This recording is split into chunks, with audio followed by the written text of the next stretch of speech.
So hello everybody and welcome back to our YouTube channel.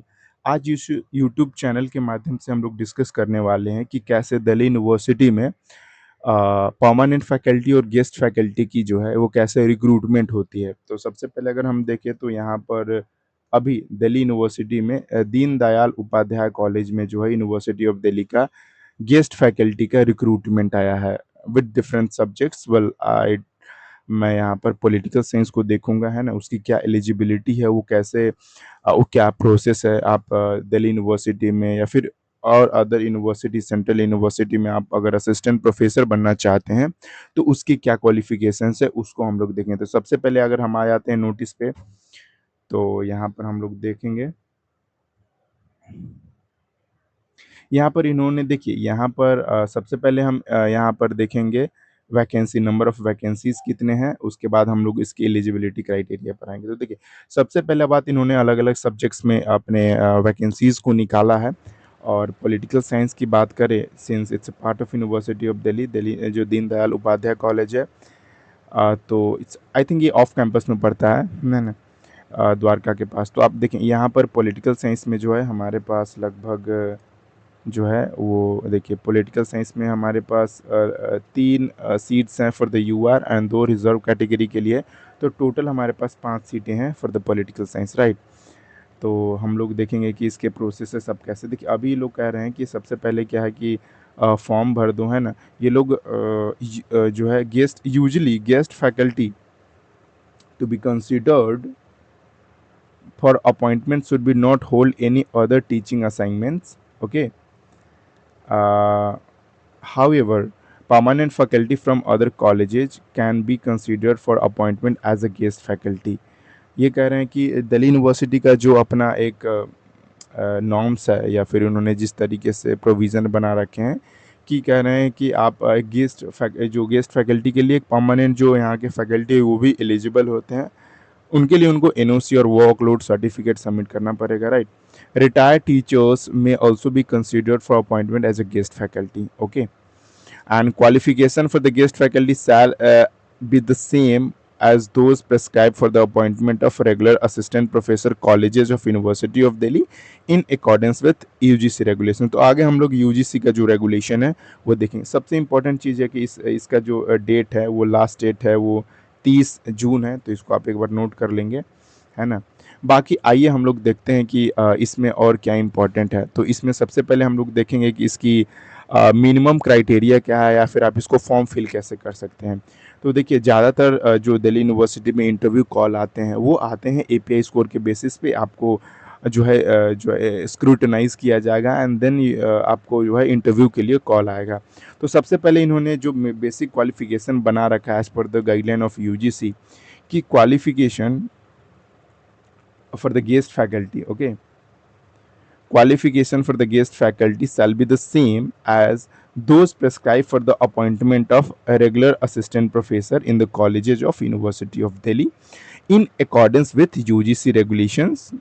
अब देखिए, कह रहा है कि ओनली दोज कैंडिडेट्स, यहाँ पर बहुत ध्यान देने वाली बात है, बहुत ही इंपॉर्टेंट बात है, नहीं तो आप मिस कर जाएंगे। Only those candidate will be short listed for the interview who fulfils the eligibility criteria notify the university of Delhi and have minimum 55 API score. Guys see, यहाँ पर अगर आपका ये लोग डायरेक्टली क्या रहे हैं कि भाई आप इनडायरेक्टली ना PhD करके मेरे पास आओ, ओके। तो आप ये कह रहे हैं कि आपको मिनिमम जो है वो 55 API स्कोर होना चाहिए कैलकुलेशन में, and rest of the things will be remain same, okay.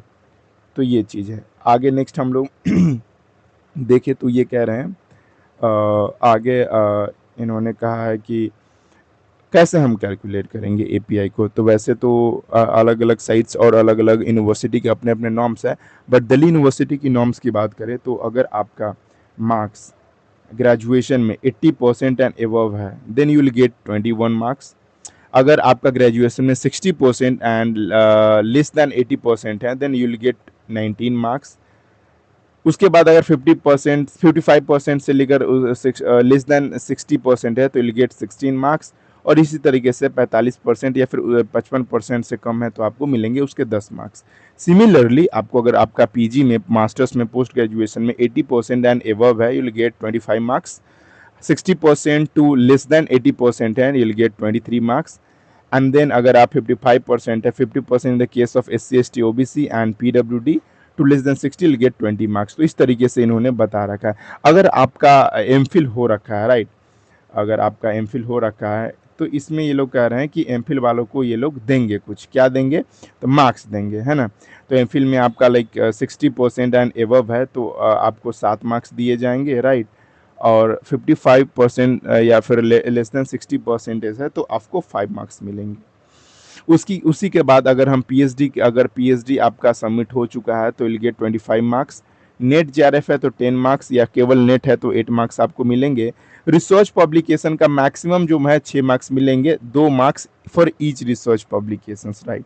और ये लोग भी अभी क्या कर रहे हैं कि they are asking for the Scopus listed journals, right.